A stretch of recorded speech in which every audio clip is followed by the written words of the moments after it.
So this week, there's kind of a unique transition in the texts of Srimad Bhagavatam between the two lessons that we're presenting. The first section is when the demigods go to the ocean of milk. And at that time, we'll read, and we will have read, how Lord Brahma received the instructions directly and then transmitted those instructions to the demigods to take birth on earth prior to the advent of Lord Krishna. Then all of a sudden, in the next, it's kind of all of a sudden when you're reading the text, I think it starts with it saying formerly in the dynasty of Surasena, or in the territory of Surasena. And it's not really clear what's happened after the demigods received these instructions. But what the underlying transition is that time has now passed, and the demigods have taken their birth in the Yadu dynasty and other dynasties, and are now settling in Mathura. So let us go to the texts and follow this transcendental nectar. Samapriya, can you pick some readers, please? Yes. Yeah, okay. Okay. Hare Krishna, everyone. Nice to see you back and enthusiastic. Very good. Let's start today with Bhakti reading. Bhakti, would you like to read? You have to unmute yourself. Unmute. This. Yeah, well, can you hear me? Yeah. Yes, but is this the slide, Bhakti? Yes. Okay. Yes. Okay. Yeah. Yes. Reading Begin from reading. Srimad Bhagavatam, 10th canto, text 17 to 19. Once, when Mother Earth was overburdened by hundreds of thousands of military phalanxes of various conceited demons dressed like kings, she approached Lord Brahma for relief. Mother Earth assumed the form of a cow. Very much distressed, with tears in her eyes, she appeared before Lord Brahma and told him about her misfortune.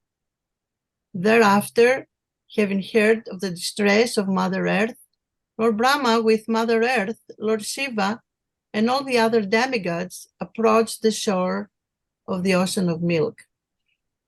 Purport.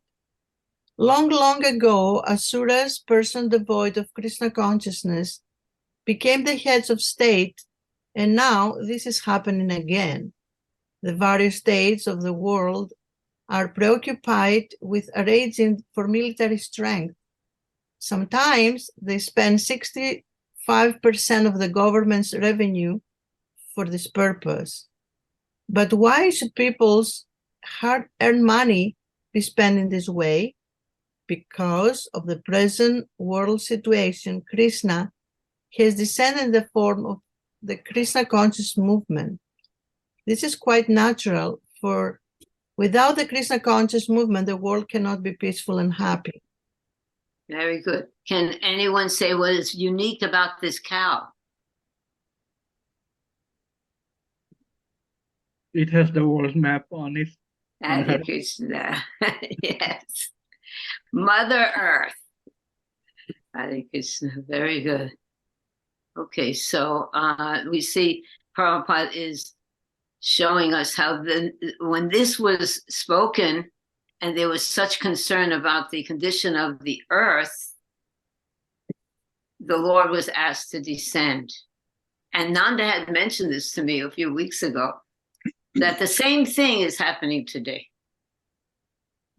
And how is it? How is the Lord descending to assist Bhakti? Descends in the form of the Hare Krishna movement.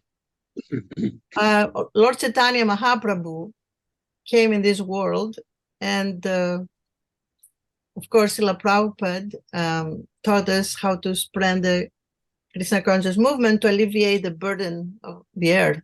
Yes, but specifically the chanting of the Hare Krishna, Hare Krishna Mahamantra. Very good. Hati, you want to say something about that? just that, especially this week, was so interesting because the Israeli-Palestine conflict started. The Ukraine-Russia conflict has been going on for some time. And you can see practically how much disturbance this causes all over the world. So I was contemplating I was trying to understand how it could be that Mother Earth, the deity presiding over this planet, could have been so disturbed in Dwapara Yuga by the military phalanxes and demons that had taken birth and were becoming the dominant force, compared to today's world, where it appears to me so much worse, due to animal killing and greatly sinful activities as normal activities. But apparently, from her point of view, it was so bad she went to Lord Brahma, and it was so bad that even he didn't feel qualified to rectify it. So they all went to the ocean of milk. I mean, the disturbances must have been horrendous. We just hear that we hear the result of it rather than hearing about the turmoil that people must have been undergoing at the time. But fortunately, there was relief, and now we'll read about it. It seems like the material world is always a difficult place to be for the eternally liberated soul. Okay, let's go on now with finding the solution to the problem here. William, would you like to read? Okay. Morning, Will. Yep. Yes. Hear me okay? Yes, perfect. SB 10-120. After reaching the shore of the ocean of milk, the demigods worship the Supreme Personality of Godhead, Lord Vishnu, the master of the whole universe, the supreme God of all gods, who provides for everyone and diminishes everyone's suffering. With great attention, they worship the Lord Vishnu, who lies on the ocean of milk, by reciting the Vedic mantras known as the Purusha Sukta. Purport by Srila Prabhupada. The demigods, such as Lord Brahma, Lord Shiva, King Indra, Chandra, and Surya, are all subordinate to the Supreme Personality of Godhead. Aside from the demigods, even in human society, there are many influential personalities supervising various businesses or establishments. Lord Vishnu, however, is the God of gods, Parameshvara. He is Parama Purusha, the Supreme Being, Paramatma. As confirmed in the Brahma Samhita 5.1, Ishvara Parama Krishna Sach Chid Ananda Vigraha. Krishna, known as Govinda, is the supreme controller. He has an eternal, blissful spiritual body. No one is equal to or greater than the Supreme Personality of Godhead, and therefore he is described here by many words: Jagannath, Deva Deva, Vrishakapi, and Purusha. So what's the essence of this verse and purport? Well, this points us directly at Krishna, as that's going to be the answer, for the earth that's suffering, and for each individual that's suffering. It's not the demigods, it's not Shiva, it's not Brahma or any of the others, but it points directly to Krishna. Krishna is the one that is the answer for us. And in any of his incarnations, he is the supreme. Prabhupada is always stressing this, that Krishna is the supreme. We are not God. The demigods are not God. Krishna is God. And if there's a real problem, or any problem, we go to him. This is another verse indicating that Krishna is the source of everything, and he is the Supreme Personality of Godhead. I thought it was interesting. How they worshipped Vishnu by citing the Purusha Suktam, which was presented in Canto 2, and tells us about how, I can't pronounce the name, the Mahavishnu set in motion. Vishnu. That's Kshirodakshai Vishnu. Thank you, Prabhu. And then also how this whole section, this first half before the transition in time that you've talked about in your opening, ends with Krishna saying through Kishoradakshai Vishnu to Brahma without speaking, because normally you can't, you know, like we couldn't just talk to Vishnu. Krishna knows what's going on and he's coming. You demigods go ahead and incarnate in the Yadu dynasty, and that's what's going on in Mathura and in the pastimes that we're going to read about. And so what struck me about this section, this whole section before the transition to the, you know, that you spoke about, is this is pointing us directly at Krishna and his pastimes and saying, this is what you need to look at. This is where your answer is going to be, is in Krishna and his pastimes that are upcoming. Yes, very good. Hati, you want to say something about that one? It's interesting that throughout this introductory, actually throughout the whole Srimad Bhagavatam, a lot of the times Vishnu and Krishna are not different in any way. Even in this purport, it was very clear they went to the ocean of milk, where they're praying to Kshirodakshai Vishnu, who's a plenary portion of a plenary portion of a plenary portion of Krishna. But yet Srila Prabhupada in his purport mentioned that Krishna is the supreme Godhead, Isvara, and he quoted, Isvara Paramaha Krishna. So at times, they are considered not different. But at other times, those designations are noted and they are different. So it's just an interesting feature that sometimes that's there and sometimes that isn't, whereas ultimately everything is taken care of by Krishna. Anybody else? What do you think, Tisha?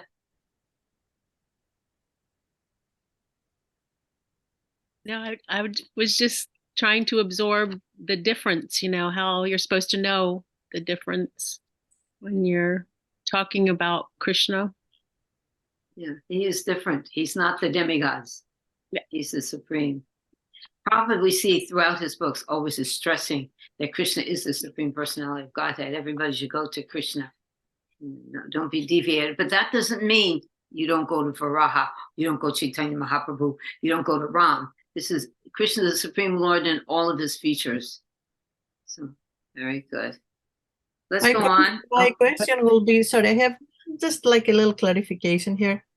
Like when we go to Krishna, we're supposed to go with specific prayers, like from the scriptures, or we just open our heart and ask Krishna for how Krishna listens more, better. Oh, very interesting. Anyone have an answer for that? Nandaji, can you answer that? Or she's not going to speak. But, oh, maybe Prime Nanda. Haribol. Oh, Can- there she. Okay, so Yes. it was just interesting because I was just thinking as she was saying, yes, if you're going to Krishna for something specific, you should try to verbalize it, not just think that he knows what's going on. I mean, he does know what's going on, but it's also very educating for ourselves to offer our, formulate our thoughts and our prayers so that we can realize what they are. It's not just thinking, oh yeah, I don't have to verbal. Anyway, that was just a quick thought. It's not a real. That's good. But then that's absolutely true. The other side is that we're studying all of these prayers. We're learning how to pray to Krishna first. It's just like when you meet someone, if you meet a very important person, you say, "How you doing? How you doing?" You don't say that to Prabhupada. You say, you say in a respectful manner. Good You point. greet someone, and that's why there's so much stress on the Supreme Personality of Godhead. How do we, fallen conditioned souls, relate to the Supreme Personality of Godhead?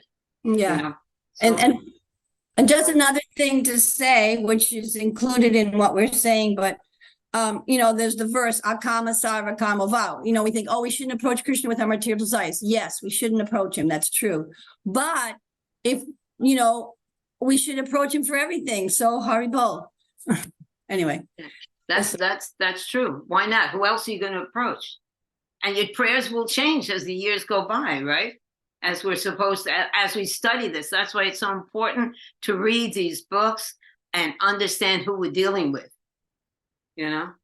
And in the beginning, we'll approach them in one way, and then it might be very reverential, and then it might be very spontaneous. You know, this is a process. It's a process.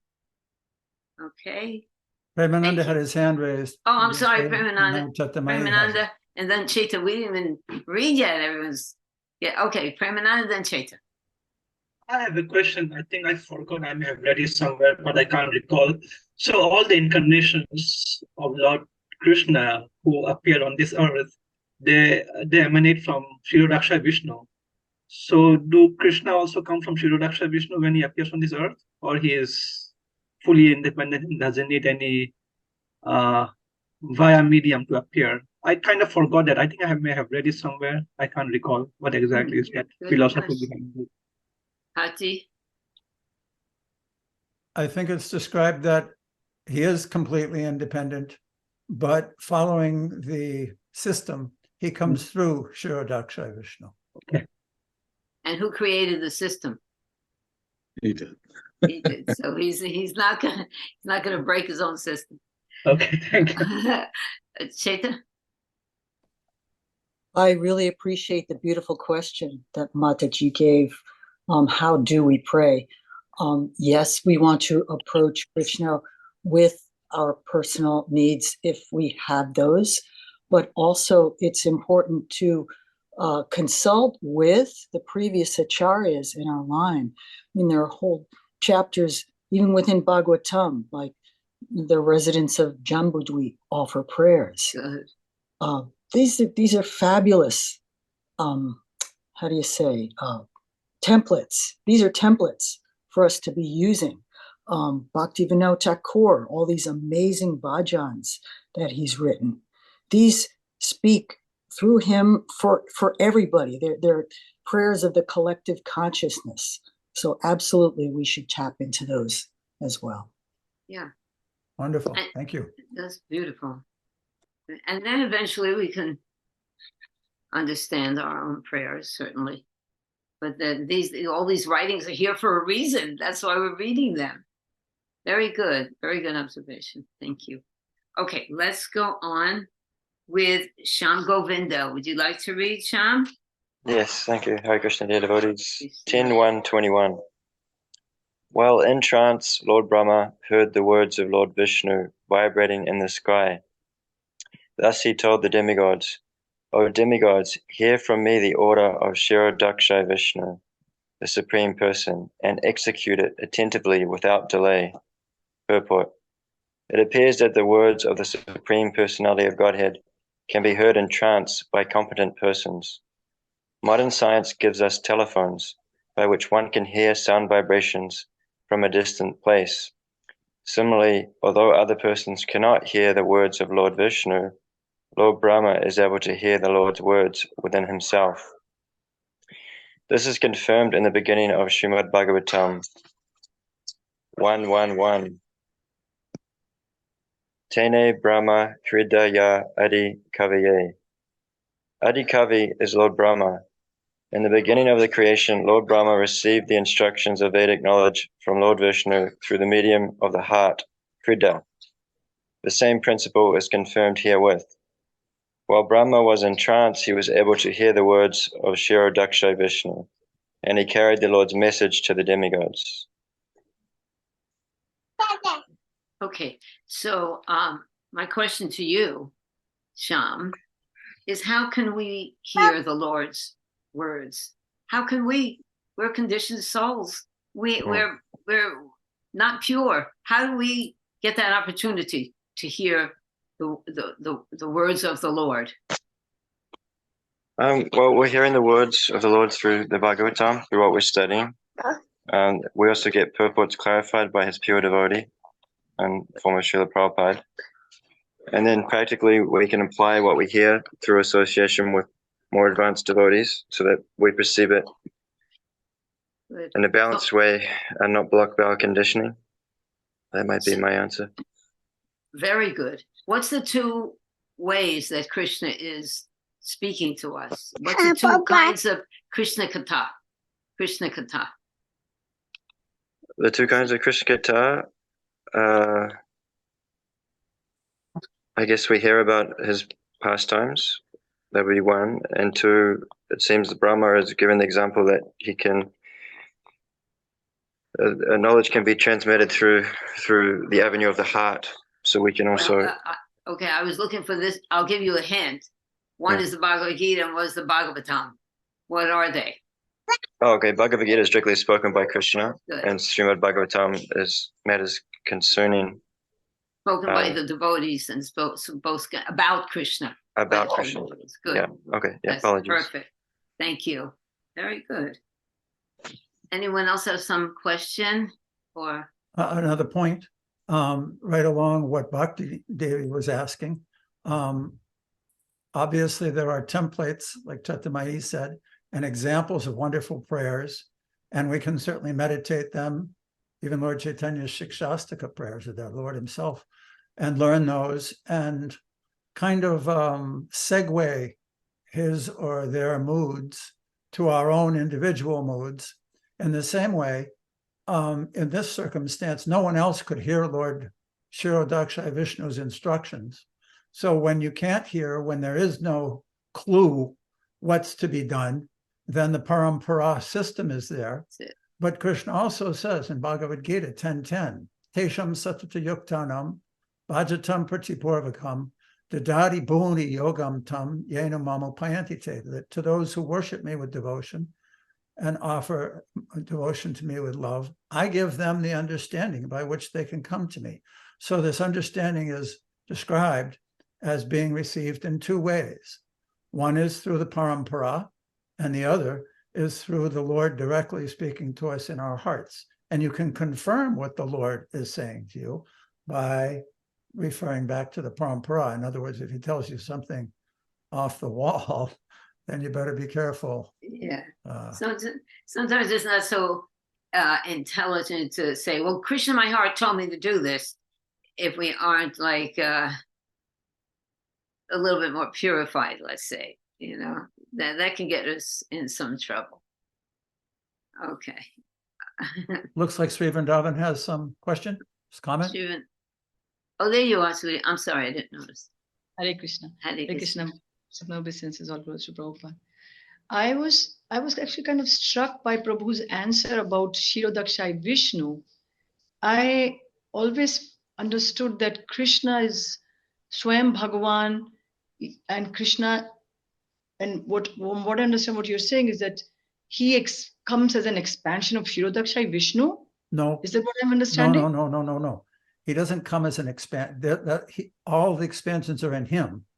But still, when it's descended in the Vishnu Purana, there's a verse that says something to the effect that he was awakened and he was lying in the ocean of milk. Lord Chaitanya said the same thing to Advaita Acharya. He said, I was awakened by the prayers of Advaita. So these expansions are in the Lord, and he's the source of them. But when he manifests, there is a way he comes into the universe. And that's through Mahavishnu, to Garbhodakshayi Vishnu, to Kshirodakshayi Vishnu, and to every atom, right? So similarly, that's how he manifests when he incarnates, through Kshirodakshayi Vishnu. I have to find some more research about it, but that's my understanding. We see in Devaki also, Vasudeva and Devaki Krishna is using them to come through, right? Even though it's not through the birth canal, it's from Vasudeva's heart to Devaki's heart, and the demigods are praying while Krishna's in the womb. I mean, he didn't like create a different, this is the way that living entities are coming into this material world. So he's using that. That's why it came to my mind quick immediately. Like Krishna came through the system and he used the human form of life to be manifested through humans speaking. Okay, good. Is that okay with you, Sri Vrindavan? Did that kind of, is that all right, keep chanting, it will come. Govinda, Sham Govinda, you still have your hand up? Yeah. Yes, just wanted to add to the conversation. I was reading Krishna book chapter 2 last night, along with the study notes. And the example is given that Krishna comes to the womb of Devaki, just like he comes into this material world from Mahavishnu to Garbhodaksha Vishnu to Kshirodaksha Vishnu. It's there in clear print. It doesn't answer the question fully, but it shows the process. So in other words, it's not inconceivable that he descends because he's already here. Very good. Do you know where? Maybe Srivrindavan, that might help you. See if you can put that in the notes here, Sham. Okay. And then Srivrindavan, take note of that. That might help. Okay. Or if you don't want to look it up right now, Sean, you can put it in the forum after we're finished. As you like. Sounds good. Thank you. All right.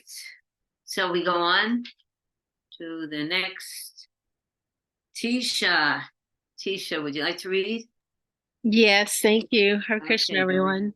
Okay, this is verse 22. Lord Brahma informed the demigods.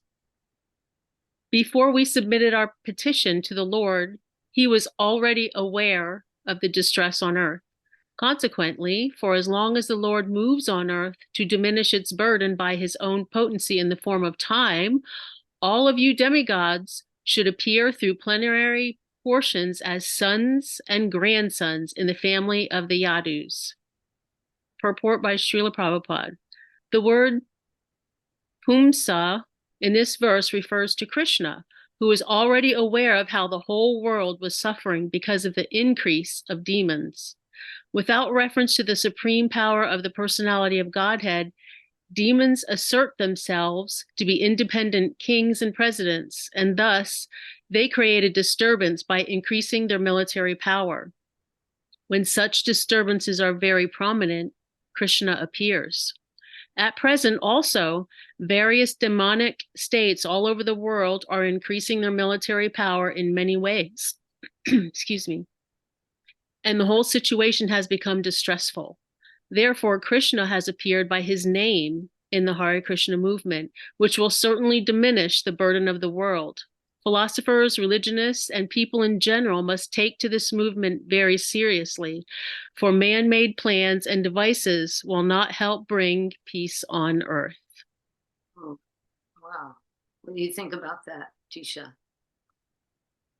How is everybody going to join this movement? Is that like conceivable that everybody is going to join the Hare Krishna movement? If you do like a poll, how many people are actually? We as devotees think, wow, on every continent people are chanting Hare Krishna. There's Mangal Arati going on at every moment of the day, but which is wonderful and spectacular. But compared to the amount of people on the earth, how many people are hearing this message of Godhead? I mean, it seems like a small percentage. And Kate's forum response just before I logged on, I read it where she said people are more conditioned than other people, and so they won't. You can talk to them about Krishna consciousness, but they're not even capable of having caring or feeling or wanting to develop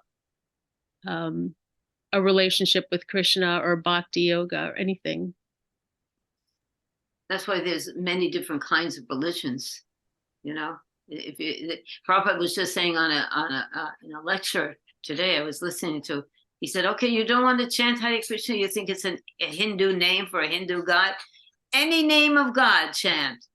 Any name, but make sure it's the name of God. You can't just chant mango, mango, or Jack, Jack, or you chant a name of God and then you'll get purified. Yeah. It's always sobering to read these kind of purports from Prabhupada because it's just the tragedy or the situation is getting worse from the time he wrote this purport up until right now. We aren't seeing anything getting better. We're seeing things getting worse. Well, that also depends upon where you look. For a devotee's vision, many people there's more books being distributed today than ever before, so we can, but this is not the place for devotees. This is why Krishna has to come here to yank us out of here. We're not supposed to be here. We think that if we make it all right, I remember when I first became a devotee, we have to change the world. We can change maybe a little part of the world, and our world. But this is not where we belong. And the more we know that and we're convinced of it, then we can convince others of it. I think Well, in that- the Bhagavatam, in the chapter when Maharaj Pariksit became totally liberated, and he received the instructions and listening so carefully, so the whole world can be liberated, the whole world can benefit it. So that would be although nice. we cannot as ourselves be so powerful to do that, certainly carrying the instructions and see the example, we see how the whole humanity can be influenced by the Hare Krishna movement, book distribution, kirtans, anything. And we can see that. Yes, good. That's true. Yes, we can at Nancy? at any given time, all over this planet. Prior to, I know there's one story. I don't want to tell it improperly, but there was one devotee whose father or uncle or somebody was in the Russian army in the 1960s, and he was stationed on a nuclear submarine that had imperceptibly gone across the Atlantic Ocean and was sitting off the coast of New York City, ready for battle, ready for war. This was a nuclear submarine. And it was tense in those times. Anybody who lived in the 60s remembers that. And all of a sudden, the word came from Moscow that they'd changed their tactics. The call for war was ending, and that the submarine should, tone down and come back. Years later, in 2000s, this man's uncle, the devotee's uncle, saw the Prabhupada Lilamrita on his shelf and was reading it and noted the date that Srila Prabhupada arrived in America. And he got hairs on his head, it stood on egg, and he became choked up. He said, I can't believe it. This was the date that we were told to stop and come back to Moscow. So there may be some inconceivable events happening. Just think when we were young growing up, vegetarianism, hardly heard of, very extremely rare. Now there's whole markets. Even Walmart has organic food, for goodness sake. So we can't perceive the whole anti-leather and anti-animal and anti PETA and different kinds of groups that may not be exactly Krishna conscious, but they're certainly being influenced by Krishna consciousness, just like everybody was just saying. And what to speak of the holy name being the prediction by Lord Chaitanya. I once kind of saw it from a little bit different point of view. You know how math can be exponentially expansive. 1 times 10, 10 times 10, 100 times 100. It expands. So in Bhagavad Gita, it says that whatever devotion one performs in this lifetime, that will get carried on to the next lifetime. So if you figure out how many people are getting books, how many people are taking prasadam, how many people are hearing the Hare Krishna Maha Mantra at any given time in any way, that's some devotional service. And those souls are going to have to carry that with them because it's spiritual and advance and develop. So I think it's imperceivable at sometimes, but it's there. Yes, this Hare Krishna movement, Prabhupada points it out in these purports. It is the only hope for mankind. Very good. Thank you. Jayashree, did you want to say something? Or no? Okay, let's go on now. Thank you. These are very crucial topics. Wonderful. Kate, how about you reading now, darling? Would you like to read? Yes, Mataji, Hare Krishna, thank you. Krishna. Srimad Bhagavatam 10:1, 23-26. The Supreme Personality of Godhead, Sri Krishna, who has full potency, will personally appear as the son of Vasudeva. Therefore, all the wives of the demigods should also appear in order to satisfy him. The foremost manifestation of Krishna is Sankarsana, who is known as Ananta. He is the origin of all incarnations within this material world. Previous to the appearance of Lord Sri Krishna, this original Sankarsana will appear as Baladev, just to please the Supreme Lord in his transcendental pastimes. The potency of the Lord, known as Vishnu Maya, who is as good as the Supreme Personality of Godhead, will also appear with Lord Krishna. This potency, acting in all different capacities, captivates all the worlds, both material and spiritual. At the request of her master, she will appear with her different potencies in order to execute the work of the Lord. Sukadev Goswami continued, after thus advising the demigods and pacifying Mother Earth, the very powerful Lord Brahma, who is the master of all other Prajapatis and is therefore known as Prajapati Pati, returned to his own abode, Brahmaloka. Okay, wonderful. So this shows us what about Lord Brahma and his relationship with the demigods? He's submissive to Krishna, but it's also, talking about what's going to happen on earth is, Krishna's, all his devotees are going to come with them in these, or the demigods are going to come with them in these different personalities, I think. Okay. What are you laughing, Patti? Do you have something to add? I'm just smiling the way she said, I think. Good. Actually, That's a the good way thought. This was part of the writing. Yeah, the way that I laid No, this, go ahead. these particular verses out was I grouped them together, and then the purports will be separate, because one of the forums was about, it was kind of a dual question, but everybody focused on the point of parampara. The forum was about how the message of Krishna was passed through Lord Brahma, and I asked who will also take part. Who are the participants? It's so if we look at the verses themselves, these three especially, it describes who's actually the main characters, who's going to advent with the Lord to help him perform these pastimes. There's the Lord himself, there's Sankarshan, there's the Lord's potency, Vishnu Maya or Yoga Maya, and all the demigods. So I think some, if we can do now, is go on and read the purports, and as we go through them, note them, how they're, connected to each one of these topics. Okay. But that clarifies it, I think, right, Kate, that yes, they do come with Krishna, and they are part of his entourage and associates performing their pastimes on earth. Wonderful. This is another example how Krishna has a system. There's an order to his incarnation, to the activities that are going on here. It's not haphazard. Everything is very strategically planned out by the Lord, so, including his incarnations. Sri Vrindavan, would you like to read the next?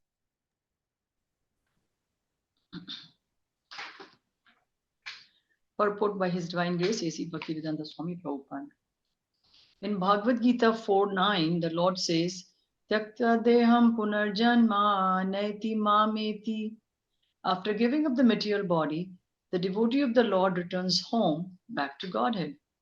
This means that the devotee is first transferred to the particular universe where the Lord is at that time staying to exhibit his pastimes.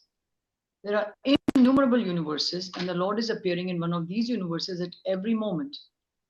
Therefore, his pastimes are called Nitya Leela, eternal pastimes. The Lord's appearance as a child in the house of Devaki takes place continuously in one universe after another. Therefore, the devotee is first transferred to that particular universe where the pastimes of the Lord are current. Herein it is said, Sambhavantu Surastriya. Surastri, the women of the heavenly planets, were thus ordered to appear in the Yadu dynasty in Vrindavan to enrich the pastimes of Lord Krishna. These Surastri, when further trained to live with Krishna, would be transferred to the original Goloka Vrindavan. During Lord Krishna's pastimes within this world, the Surastri were to appear in different ways in different families to give pleasure to the Lord, just so that they would be fully trained before going to the eternal Goloka Vrindavan. With the association of Lord Krishna, either at Dwarkapuri, Mathurapuri, or Vrindavan, they would certainly return home back to Godhead. Among the Surastri, the women of the heavenly planets, there were many devotees, such as the mother of the Upendra incarnation of Krishna. It was such devoted women who were called in for this connection. for in this connection. So what is that? How can we, if we see that the women in the Sarastri, the elevated devotee women who are taking part in the order of the universe, and even Devahuti, the mother of God, what is our position, Sri Vrindavan? First, I want to say I'm really struck by the first part of this purport. And I remember hearing about it many, many years ago by Pran Govinda Prabhu. My kids were going to study with him.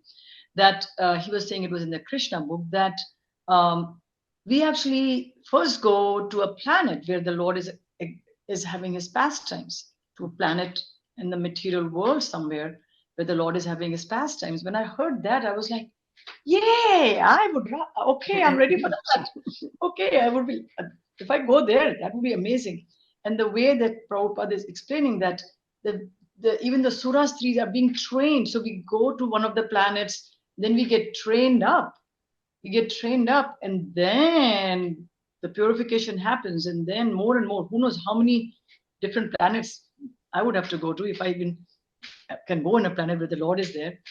But yeah, that the training is happening, and then we go back to the spiritual world. So that is so amazing, that how Krishna is actually has that system too. That okay, you can be transferred, you get exposed, you came in touch with Krishna, with the holy name, with the service here. Prabhupada has set up the system to train us here, and we get transferred to a material planet where the Lord is. So I'm sorry, What's the difference between the two, really? I have that question. Is there a real big difference between Krishna performing his pastimes in one universe and the spiritual world? I mean, okay, there is a difference in Goloka and Gokula, but I don't think I would mind going to where Krishna is performing his pastimes either. But do you have something to say about that eternal question? You have to unmute. I read, I don't know. One moment. Oh, I'm sorry, I don't know. It's okay. There's often a distinction between Nitya Buddhas, Sadhana Buddhas, Sadhana Siddhas, and Nitya Siddhas. The Nitya Siddhas are the devotees of the Lord, even jivas, who never fall down. They're constantly with the Lord, and they never misuse their independence and are never put in the material world by force. Then there's the Shakti Tattvas, those who are associates of the Lord, like the gopis and Nanda Maharaj and Yasoda. And then there are, so what happens is that when the Nitya Siddhas, when Lord Krishna we're hearing about the demigods taking birth as associates of the Yadu dynasty. But there are also, in the Yadu dynasty, the eternal associates of the Lord who come. And in Vrindavan, there are sadhana siddhas, devotees who have attained a qualification to be with these devotees when they're performing their pastimes with Krishna. So the training up that Sri Vrindavan was just talking about, she says to get trained up. Well, they've already gotten some training and have become sadhana siddha. They're perfected. But they're not ready and mature enough to associate personally with Krishna. But by being surrounded and associating with his eternal associates who are qualified, then their last vestiges of immaturity get cast off and they become mature and then go back to Goloka Vrindavan with Krishna and his other associates when those pastimes end. Oh, big process. Wonderful process. Because once you're linked up with the spiritual master and you take this process and go to a planet where Krishna is performing his pastimes, I don't know, that seems pretty secure. Is it? I hope. Certainly. Yeah. It might also be noted here, one of the interesting points is that this means that everything under the control of Krishna means that souls who are sadhana siddhas in different universes will be transferred out of those universes to the universe where Krishna is performing his pastime when that time is correct for them. Oh, Krishna. Wonderful. I think Thank Bhakti you. Devi had something too. Bhakti, did you want to speak? You have to unmute. Yeah, what you said is perfect. I just wanted to say that when we become so purified, and Krishna will determine where to go, certainly because you said Gokula and Goloka Vrindavan, I read that in Goloka Vrindavan, Krishna performs eternal pastimes, loving exchanges amongst his associates. But in Gokula, he kills the demons also. Like he has pastimes, but the pastimes including killing the demons, cleaning the anarthas, so we have to go through killing our This is demons. a very big, huge subject matter, which we will hopefully come to eventually. That's a big one. Yeah. The difference between the two, between Goloka and Gokula. But keep that going in your consciousness. Yeah.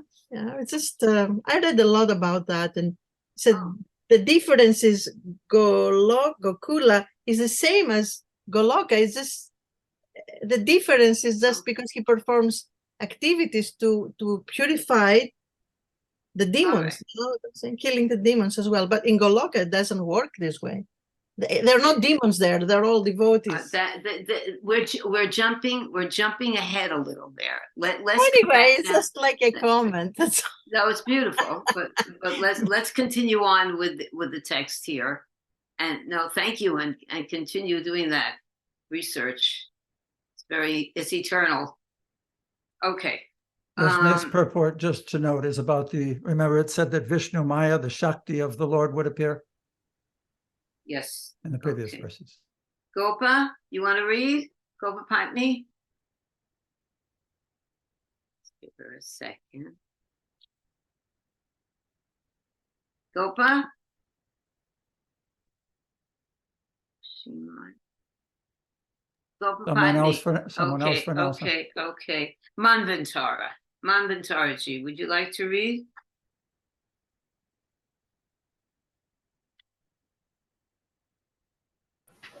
Text 25, purport continued. The Lord's mercy is one, exactly as electric potency is one, although it can act both to cool and to heat. The Lord's potency acts in both the spiritual and material worlds.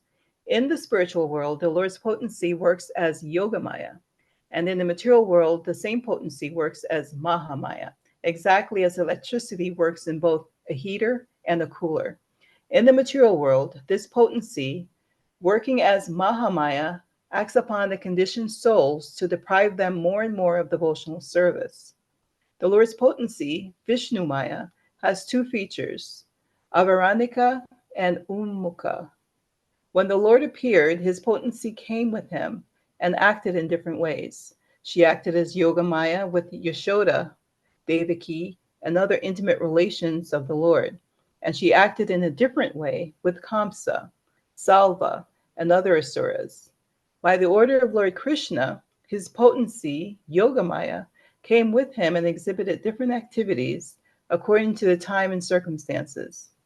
Yogamaya acted differently to execute different purposes desired by the Lord. Thank you. Yeah, this personality of Yogamaya is very profound. Do you have something to add to that, Mamatara? Not precisely, but I'm just observing how it's all coming together, being enlightened by how it's all coming together. Okay. But yeah. Okay, this Yogamaya potency is a big player in Krishna's pastimes, Yogamaya and Mahamaya. We're very familiar with Mahamaya in this realm, and Yogamaya is also who we want to become more acquainted with. She's the spiritual potency. Anyone else have something to say, Bhakti, about this? No, but I want to point out that at this point, remember in the beginning of the meeting, I just pointed out how there's a transition. That transition's coming up in the next text. And Chattamayi had something.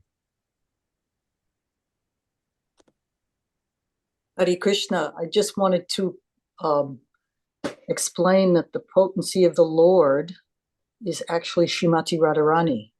She's the source of all Yogamaya and Mahamaya. This is explained in the Adi Lila chapter 4. That all of these emanations of potency, power, this is Srimati Radharani. The Shaktis. Yes. Yeah, she is the Hladini potency. She is the supreme potency of the Lord. That's also another big topic. Boy, we're throwing in all these things that you could spend eternity thinking about. It's amazing. All right. Thank you. Thank you. Okay, so now let's go on with Pravina. Is there? I don't know who that is, but it's nice to see you. Pravina. Haribol Mataji. Haribol, Pravina. Would you like to read? Yes, I can read. Srimad Bhagavatam 10.1.27 through 28.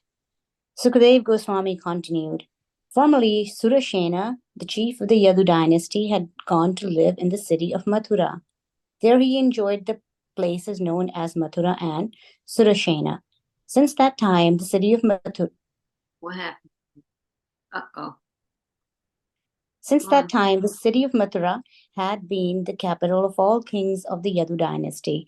The city and the district of Mathura are very intimately connected with Krishna and Lord Krishna's lives there eternally. Lives there eternally. Brajabhumi refers to the Mathura Vrindavan, and Gaudamandal Bhumi includes Navadvipa. These two places are non-different. Therefore, anyone living in Navadvip Dham, knowing Krishna and Sri Chaitanya Mahaprabhu to be the same personality, lives in Brajabhumi, Mathura, Vrindavan. The Lord has made it convenient for the conditioned soul to live in Mathura, Vrindavan, and Navadvipa, and thus be directly connected with the Supreme Personality of Godhead. Simply by living in these places, one can immediately come in contact with the Lord. So what is really being discussed here? The potency of the Dham. Can you say something about that?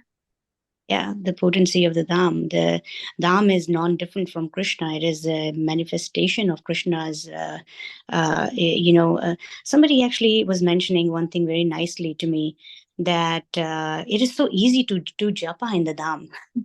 Versus, you come back to Jacksonville or where I live, they're like, oh my God, just getting the one round is such a struggle. It's like almost trying to swim in air. And Dham has a potency that other places don't. And it is very fascinating to see that the first word of the Bhagavad Gita is Dharam Kshetre. It is talking about the Kshetra. The very first few verses, Naimisharanya Kshetra has been mentioned. So the Kshetra is very important, where the Kriya can be performed that is conducive for Bhakti. If the Kshetra is not there, then the potency that derives devotional service cannot be there. Okay. This is so profound, this conversation we're having, everyone. What you have said is so true, but I have a question. Then why did Prabhupada come here to give all of us this knowledge and we're not going to get the full benefit of it unless we go to the Dham? What are we really talking about when we speak of the Dham? When we speak of Vrindavan and Navadvip?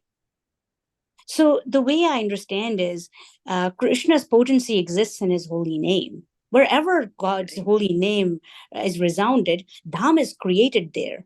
So while Dham is there in Vrindavan, and while Dham is there by the banks of Ganges and Yamuna, the belt, the Dham is not limited. By the expansion of Krishna's holy name, Dham has expanded, and the potency of Dham is carried wherever holy name is resounded. Very good. You're quick. That's just what I was looking for. Also, the potency of devotional service.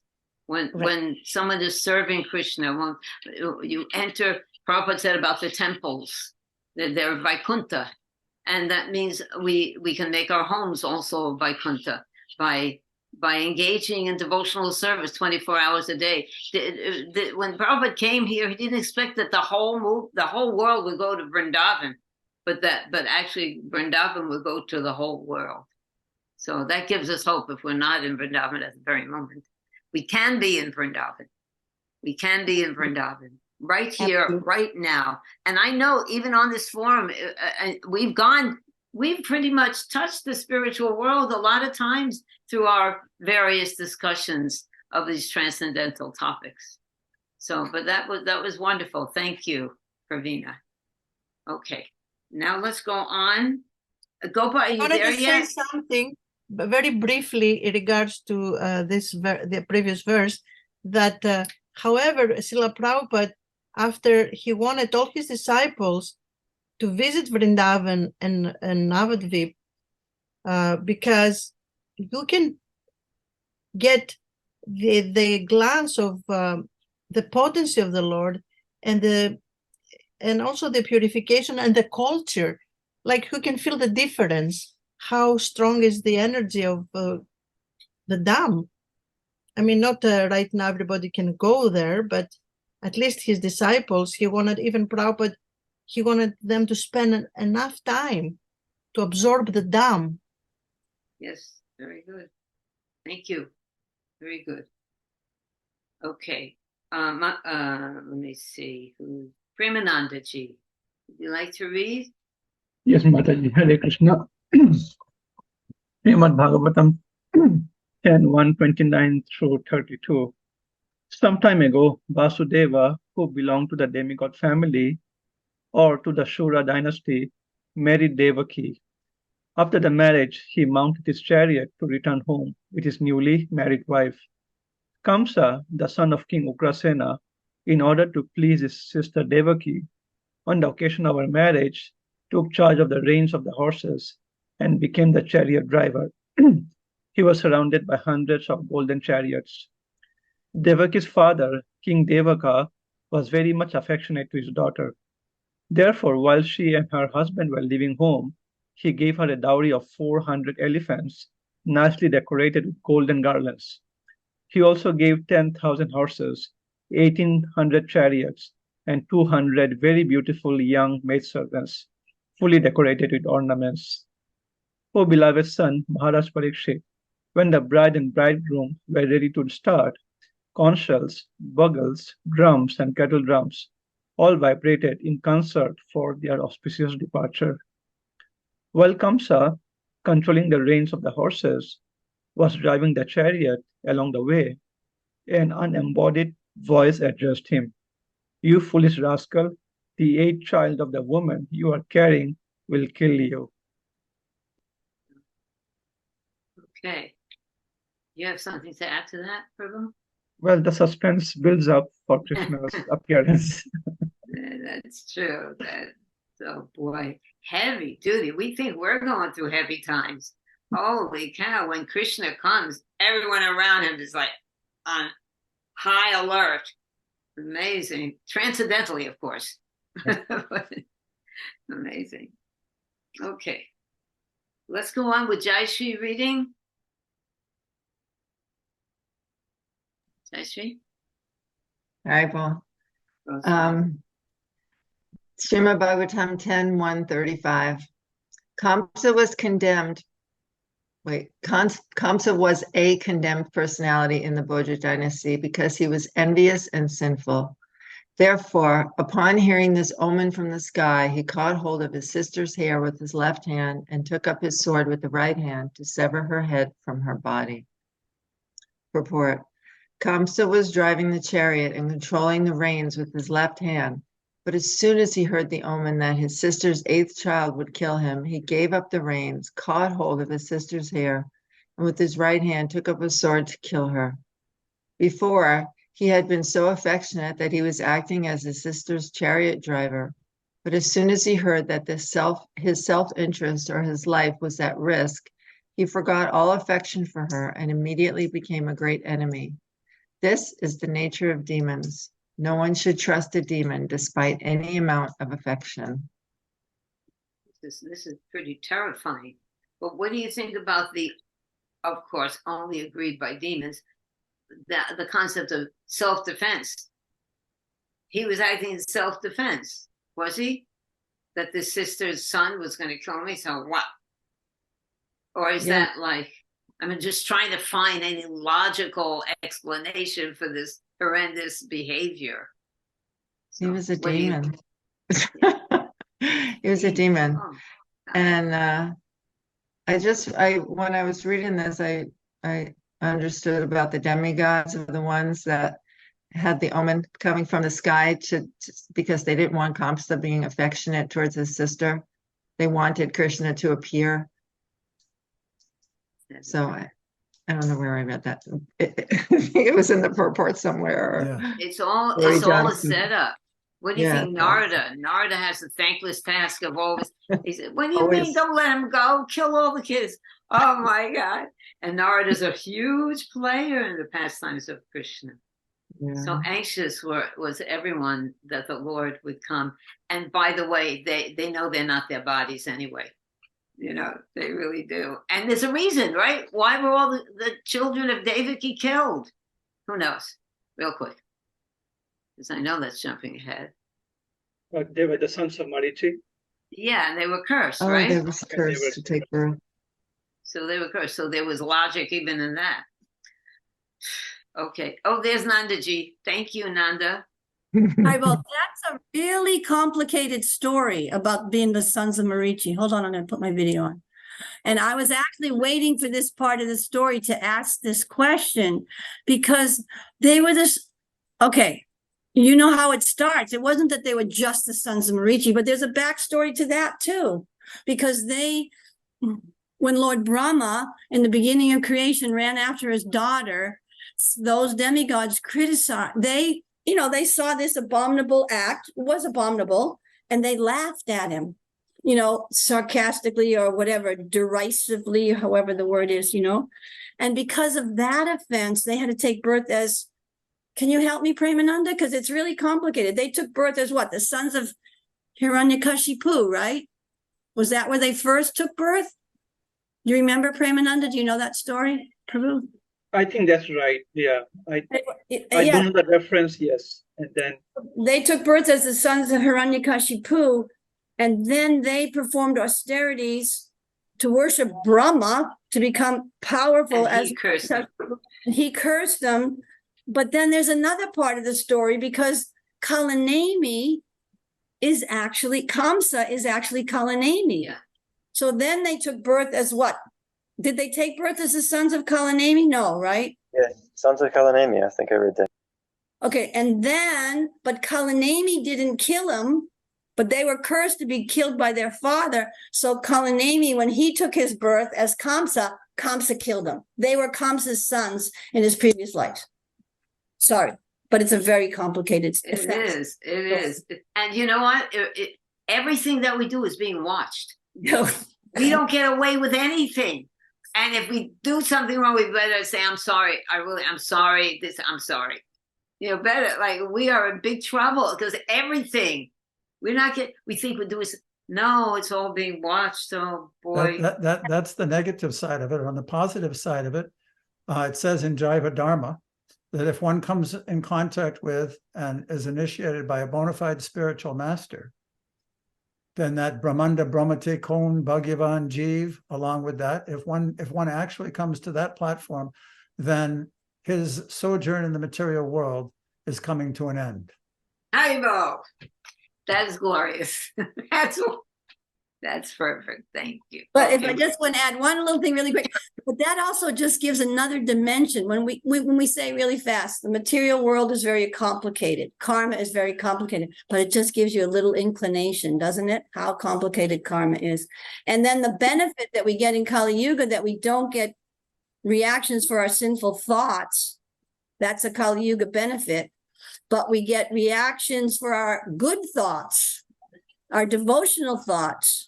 Thank God. Thank God. We are very lucky because we're already in trouble. Can you imagine? See, Krishna's so kind. He knows what we're dealing with, mostly our own minds. Oh, Lord Chaitanya. Okay, the holy name. Okay, thank you, everyone. Cheta, did you read? You did. You didn't. Cheta? Okay, you No, read it, and then I Ian. have not read yet. Okay, my darling. Sorry. Namaste, dear devotees. Srimad Bhagavatam, Canto 10, Chapter 1, verse 36 through 38. Wanting to pacify Kamsa, who was so cruel and envious that he was shamelessly ready to kill his sister, the great soul Vasudeva, who was to be the father of Krishna, spoke to him in the following words. Vasudeva said, "My dear brother-in-law Kamsa, you are the pride of your family, the Bhoja dynasty, and great heroes praise your qualities. How could such a qualified person as you kill a woman, your own sister, especially on the occasion of her marriage? Oh, great hero! One who takes birth is sure to die, for death is born with the body. One may die today or after hundreds of years, but death is sure for every living entity." Srila Prabhupada's purport. Vasudeva wanted to impress upon Kamsa that although Kamsa feared dying and therefore wanted to kill even a woman, he could not avoid death. Death is sure. Why then should Kamsa do something that would be detrimental to his reputation and that of his family? So what's the answer? Well, the demigods really stirred him up when they said, "Oh, you're such a fool." First, they put him down, and that went to his ego. And then they threatened him and said, "This child, the 8th child of Devaki, is going to kill you." So now he's got this double mode of defense in his head. I've got to save my ego, and I don't want to be known as a fool, and then I have to save my life. So the answer for Kamsa is, are these things important? To him, they're deathly important. Yeah, they're important. And isn't it funny? I think, is it true, correct me if I'm wrong, that later on, after he's killing all the babies, and then he releases Vasudeva, or he's killing a first child or something, and then he releases Vasudeva and Devaki, he starts preaching the same philosophy that we are eternal, and this is just one birth. And he's telling the same thing, but of course it doesn't apply to him. All right. Thank you. Good point. Thank you. Okay, let's go. Jayashree, did you have something more to say about what you read? Did you? I'm losing it. Are you okay, No, Jayashree? I'm okay. I'd like to know more about the other story with Kamsa, but that's okay. I'll We'll find. get there. We will get there. Just now coming. That's for sure. I don't think Gopa ever read though. I called on her. Gopa. Oh, She's not answering. Gopa. It seems like a lot of people are coming. I'm so happy. But let's Ian. Okay, I am here. I'm here. Oh, I she's just here. well, Okay. I'm stuck in New Phone Loka here, so Okay, well, get into Krishna Loka now. Here we are. How many lokas we got to deal with? Can you read Gopapatni, or is it difficult? yeah. I can read. I can read. She's ready. Srimad Bhagavatam 10:139. When the present body turns to dust and is again reduced to 5 elements, earth, water, fire, air, and other, the proprietor of the body, the living beings, automatically receives another body of material elements according to his fruitive activities. When the next body is obtained, he gives up the present body. Purport by Srila Prabhupada. The living being, the soul, is constantly changing bodies one after another. Even in the present life, the body changes from childhood to boyhood, from boyhood to youth, and from youth to old age. Similarly, when the body is too old to continue, the living being gives up this body and by the laws of nature automatically gets another body according to his fruitive activities, desires, and ambitions. The laws of nature control this sequence. And therefore, as long as the living entity is under the control of the external material energy, the process of bodily change takes place automatically, according to one's fruitive activities. Vasudeva therefore wanted to impress upon Kamsa that if he committed this sinful act of killing a woman in his next life, he would certainly get a material body still more conditioned to the suffering of material existence. Thus, Vasudeva advised Kamsa not to commit sinful activities. Wow. So elegant the way Prabhupada puts that. Could you put that back, Patti? The words to the text. Okay. Wow. So Vasudeva therefore wanted to read that starting from there again.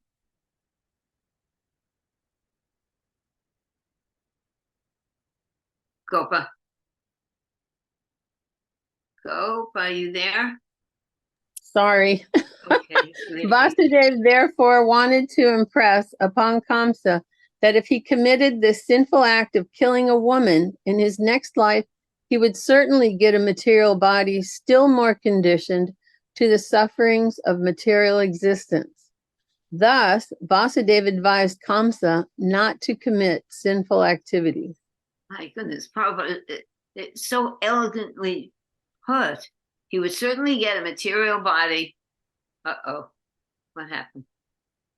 Anyway, it was just, I thought it was very elegant that the way Prabhupada says that, the way he would have to suffer more seriously in conditioned life. Well, do you have something to add to this, Gopaji? Paramahamsa. Prabhupada knows how to attract us all to this wonderful philosophy. Yeah, just so eloquently put. He would get a material body still more conditioned to the sufferings of material existence. I mean, that's just so beautiful, rather than there's no anger or bitterness, it's all transcendental logic. Just really, it's very serious. We're doing serious stuff here. We really are. Okay. Thank you. I have a little question, I'm not even a serious question, but just to clarify, they said when the body is getting too old, difficult to carry on, then we agree to leave this body and go to the next. It's getting too old. Well, we see even babies leaving their bodies before even the form consciousness of. It didn't say too old here, did it? Yeah. Old due to old age, youth to old age. Similarly, when a body too old to continue the living. Well, so there are different reasons why one would have to leave the body, and when they come to fruition, then one goes to the next body. Sometimes it's not old age, but generally, actually nowadays, who knows? There are other things that promote us to death. But Patti, can you answer that question? No, that was my understanding also. The natural course of activities is that he's not going to include all the different reasons somebody may die in a simple purport like that. There are so many things that would cause one to leave the body. And when you leave the body, the point is that your next body is already prepared. Where you're going to go next, it's already prepared. Ravina Sham? also had a question. Oh, and Sham too? Yeah, Sham. Who did also? Sham? Okay, I'll go. Sorry, Ravina. I was just, it's such an enthralling, absorbing pastime.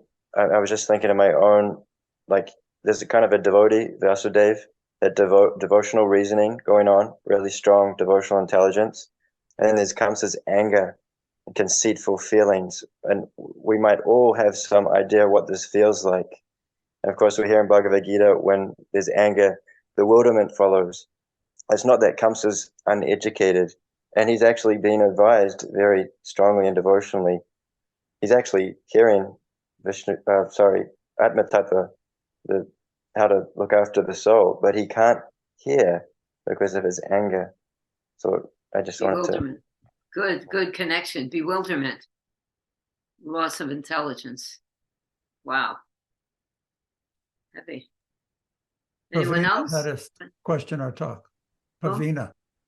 Pravina, I think did you already ask your question or make your statement, Pravina? No, Mataji, I was just going to make one little point that Okay.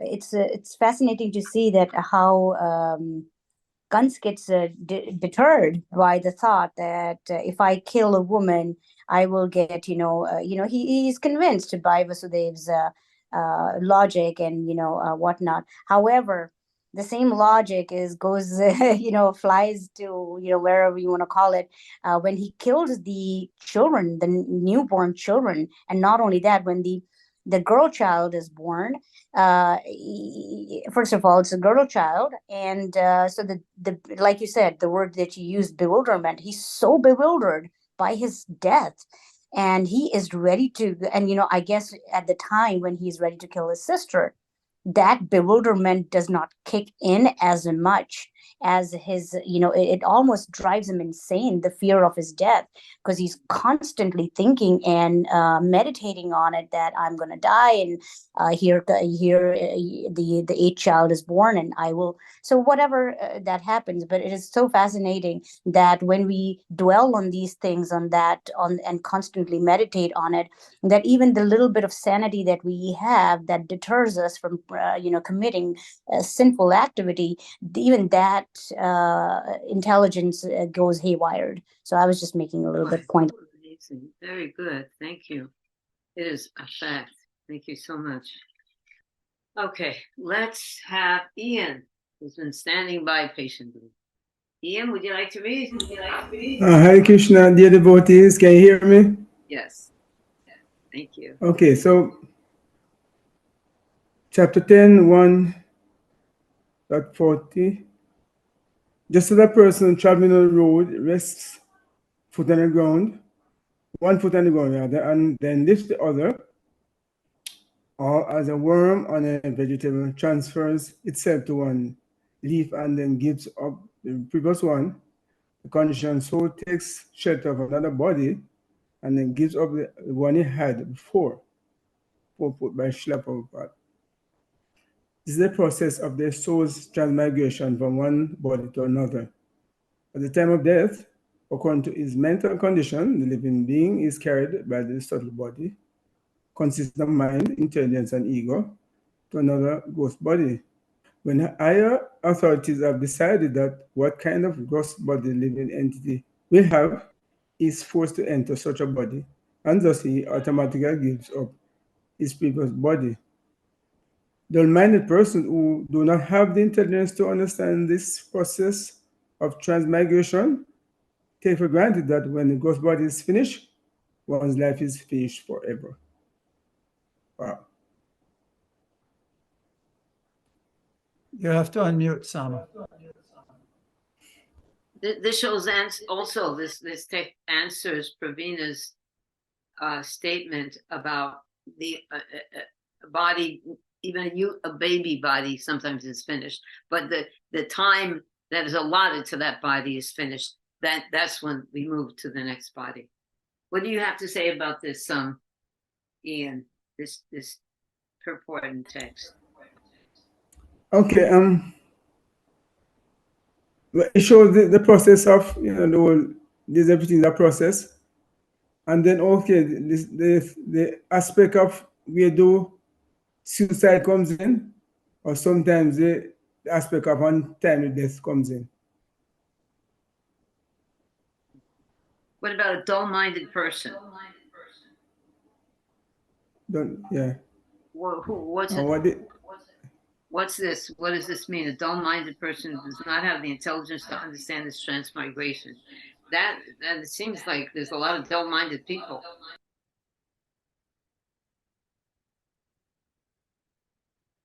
You have something to say about that? Yes, because there are a lot of persons who know think they are the body. Well, what? There are some persons who think they are the body. So I am the body. Yeah, right. Yes. Good. So, yeah. So. And if you think So- you're your body, what is that? How Yes. does that make you act? I mean, Kamsa, he's probably a pretty good example of somebody who thinks he's that body. I think Kamsa had some Vedic knowledge, you know. But because of the situation we was in, and then one is trying to protect his own interest. But yeah, if you Yes. think you're the body and someone's going to kill you, the first thing that you would do is defend yourself. Yeah. Then you're going to defend yourself. Yeah. Yeah. That's part of it. So, Oh my suppose goodness. he's taking part in the Lord's Leela, so I suppose that could be part of it too. The whole thing is the Leela of the Lord, but what do you think, Patti? Yes. I'm focusing more on Vasudev's instructions than Kamsa's reaction to it. Kamsa's reaction to it comes later in the story. Yeah, I guess we can, as conditioned souls who are in the bodily concept of life, that would be something we could identify with, the bodily concept of life, which Kamsa is the direct personification of that. It's being explained like that. Okay, let's go on to the last verse here. I think everyone's read except Madhurya Leela and Vaishnavi, if Vaishnavi is on. So Madhurya Leela, do you want to read half of this and then leave some for Vaishnavi? Sure. Haribol. Haribol. So this is 10:141. Is this the whole thing? That's the whole thing. Wait, let's see. Okay. Vaishnavi, are you there? She might not be there. Yes, I'm here. Oh, okay. So let her read. She's been there, so let her read. That's okay. I'll No, listen. you read the verse and she'll read the purport. Okay. Having experienced a situation by seeing or hearing about it, one contemplates and speculates about that situation, and thus one surrenders to it, not considering his present body. Similarly, by mental adjustments, one dreams at night, living under different circumstances, in different bodies, and forgets his actual position under this same process. Under the same process, one gives up his present body and accepts another. Tatha dehantara prapti. Vaishnavi? Purport.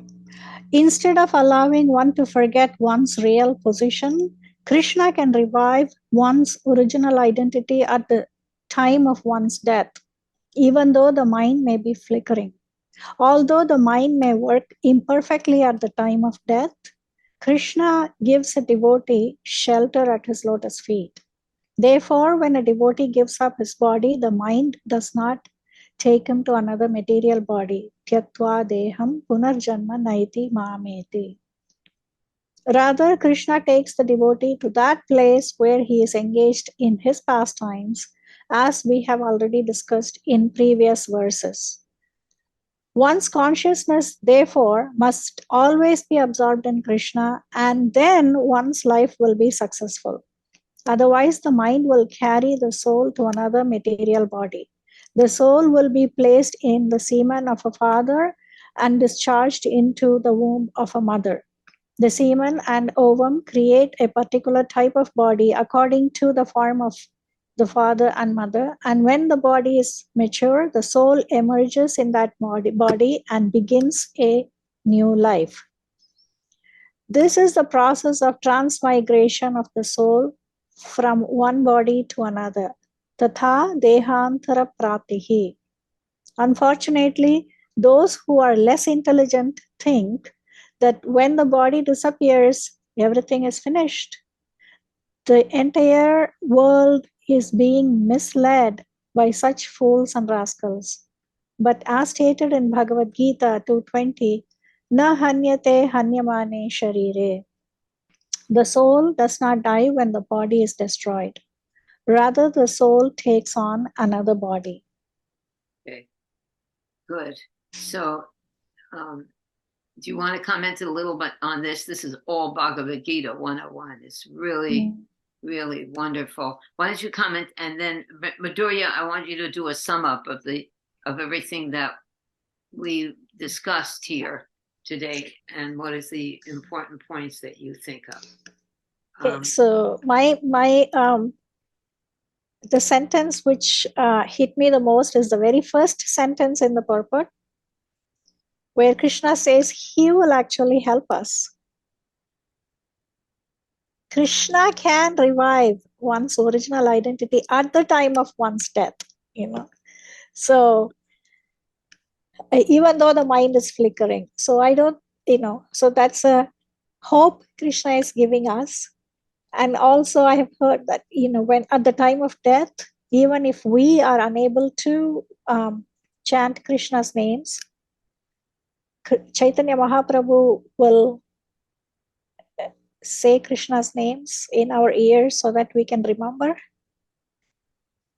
So that's for, is that for everyone, or specifically for those who are actually trying to become devotees? yeah, trying to become devotees. Yeah. Yeah. That's the mercy of Krishna. It's said that if you take one step toward Krishna, he takes 10 steps toward you. Right. I mean, yeah.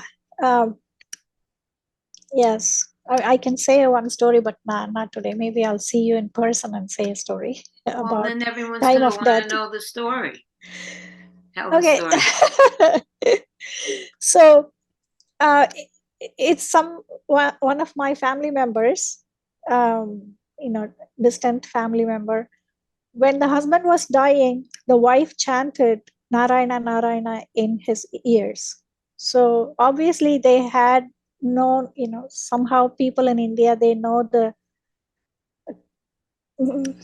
concept that we should chant Krishna's name, Ante Narayana Smriti. At the end of our life, we have to think of Krishna or Narayana. So she had done that, and it is such an amazing story to me, given the fact that they were not vegetarians, they drank alcohol, and then I'm thinking, okay, but at the end of his life, wife chanted Narayana in his ears. So how do we, I don't even know now who is a devotee, you know? So Okay, it's it's baffles very me. interesting, very interesting. I've been listening to the tapes that Srila Prabhupada gave lectures on Ajamil. So Krishna's very kind, you know, he sees everything, right? He sees everything, you know, so he remembers when that man was a little boy and did some seva, and you know, I don't know the answers to this, but Krishna's very, very kind, and he sees everything. And hearing the Ajamil pastime, it's very real. Go on. So that shloka from Bhagavad Gita again, Neha Vikramanashosti Pratyavayo na vidyate Swalpam apyasya dharmasya trayate mahato bhayat. So that swalpam apyasya dharmasya, I mean, even a tiny little bit of our, I don't know, I'm just that is like, that's a hope for me. That's those very hopeful. Good. Yeah. Excellent. Thank you. That's perfect. I think we all needed to hear that. A reminder how potency the holy name, what potency it has. Thank you, Vaishnavi. Madhurya, did you want to add something? If I can just say about that story about Ajamil, that it's Prabhupada says it's because he wasn't offensive. Although he was sinful, but he wasn't offensive, right, he wasn't offensive to the devotees. So that's why he also got that mercy. Yeah. So maybe, you know, it depends on he wasn't what people offensive. have done all their life. He wasn't offensive at that moment. He wasn't offensive. It didn't. That he was chanting without offense. He chanted Narayan's name without offense. But I've also read or heard in lectures that his life, even though he was very sinful and did terrible things, he wasn't outright like, you know, criticizing or offensive to devotees, to Brahmins. Boy, that's something. It's really dangerous too. We have to be really good. We have to be good. Everything is watched. We have to take this challenge and really not let the modes overcome us. Wow. Patti, you want to? No, I Yeah. think that's about it today. Thank you very much. That was quite something. Thank you all very much. Lots of things to think about. Become purified. Thank you all for joining us. Hare Krishna. Hare Krishna. Panchakalpatarubhyascha, Kripa Panchakalpatarubhyascha, Sindhubhyascha, Bhavebhyo, Vaishnavebhyo. Hare Krishna. Hare Krishna. Have a good week, everybody. Hare Krishna. Hare